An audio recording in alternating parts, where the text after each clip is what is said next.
All right, welcome to our Women Doing Science blog series. This is our third interview in the series. We have Mandy Migura. She is a wildlife biologist from Anchorage, Alaska. Hi, Mandy. Hello, how are you? Good, how are you? Good, thank you for having me on. Thank you for joining us. We really appreciate it. So we'll just delve right on into the questions. What is your current job title and position? Well, starting in 2018, I started my own wildlife conservation company called Broad Conservation. So I'm the owner of that company, and I contract my experience out to various other wildlife organizations, ranging from nonprofit organizations, private research firms, environmental consultancies, and the federal government. And depending upon whom I'm working for at that moment determines my technical title. So I've been a scientist number 7, a deputy director of a nonprofit, a marine mammal stranding program support staff, marine mammal permitting and compliance support staff, and an expert reviewer. Great, a lot of titles, a lot of roles. Yeah. So briefly describe the work that you do. Well, I've done a lot of different type of work over my 20+ year career. I started out as a research biologist studying wild and captive marine mammals. I worked on dolphins, whales, manatees, monk seals, and sea lions in Hawaii, Florida, and Alaska. And then I transitioned to work for the government in a regulatory role. And I spent 11 years with the federal government in Alaska coordinating marine mammal programs, including the Endangered Coconut Beluga Whale Program and the Stranding Response Program. And then for about the past 2 years, I've owned my own business and I provide various wildlife-related services to my clients. Great. Awesome. Great background. When did you know this is what you wanted to do? I remember in the 9th grade about writing a paper about what I wanted to be when I grew up. And I wrote about working with marine mammals. And then right around the same time, my school gave all the students an aptitude test. And my results indicated that I was best suited for being a park ranger. And that was actually the closest thing they had to a wildlife biologist. So for the most of my life, I've known I wanted to work with marine mammals and wildlife. That's great. That's great. And this is a really important one that we all struggle with. How do you maintain a work-life balance? This can actually be really challenging. And it was actually my inability to sustain a healthy work-life balance while I was working for the federal government that led me to start my own business. I have structured my business now to allow me more flexibility in determining not only the clients and the types of projects I work on, but also my work schedule. Most of my work now is done remotely. So if I need to take time off in the middle of the day or shift my hours to work late at night or on the weekend, I can do that now without stressing out. You know, it was an adjustment in the beginning, and I felt guilty if I wasn't working during the standard business hours. But now I thrive in working a non-traditional schedule, and I have more time for my family. That's great. That's great. What is one thing you wish you had known before you started pursuing your career? Oh, that's a good one. There's a lot, but one thing I think in this field, to start getting animal or wildlife experience early, to start volunteering or interning in high school, because it is a very competitive field, and having some experience under your belt before applying for your first, real job after college, it'll give you an edge. I personally didn't start getting my experience until my last semester of college, and I ended up volunteering for a while after I graduated college.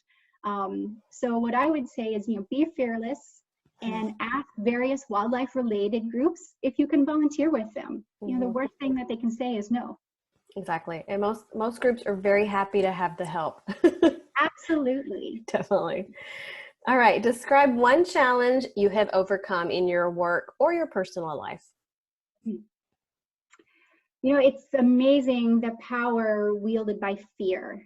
One of the biggest challenges that I faced throughout my career was not my fear, but rather the fear of my loved ones that they had for me that I would fail. And it's not that they didn't believe in me, but they didn't understand how I could make a good life being a wildlife biologist. It was something that, you know, I grew up in Texas and there's no oceans or waters around, so marine mammal work was crazy talk. And they really wanted me to succeed, and so they had a lot of fear for me. And unfortunately, it ended up that I often felt that I always had something to prove rather than feeling supported.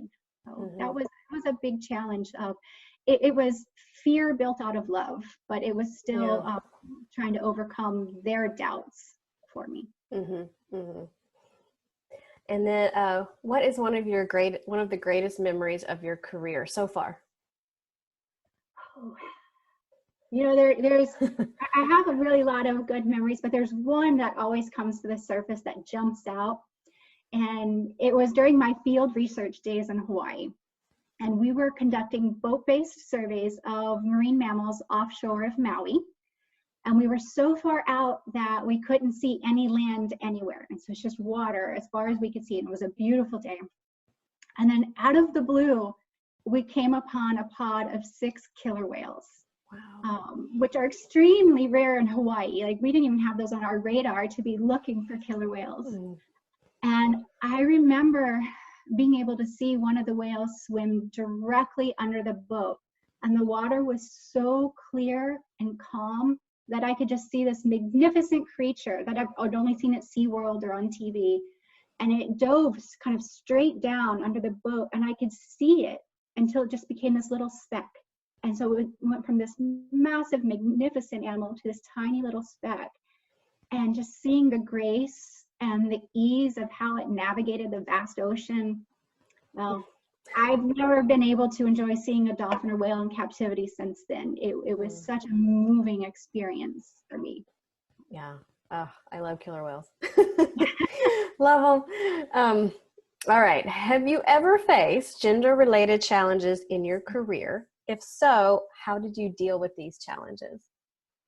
Unfortunately, yes.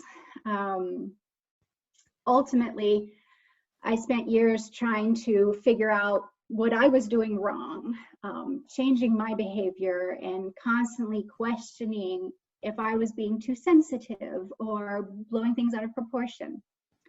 I finally ended up confiding in an older male colleague in the office, and I asked him if he would mind just paying attention to see if he saw what I felt I was seeing, or if he thought that I was just being a little sensitive.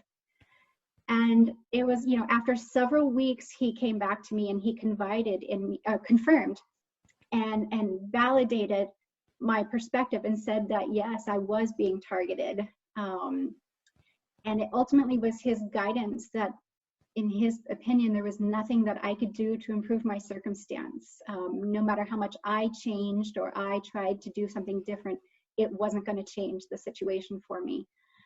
And, you know, I asked him if maybe I talked to the offender or his supervisor, if that might help. And, you know, his guidance was that might actually just make things worse for me in that regard. So that's actually what led me to pursue a different career. And I ended up starting my own business, which has been an amazing thing. So it was actually a really good nudge.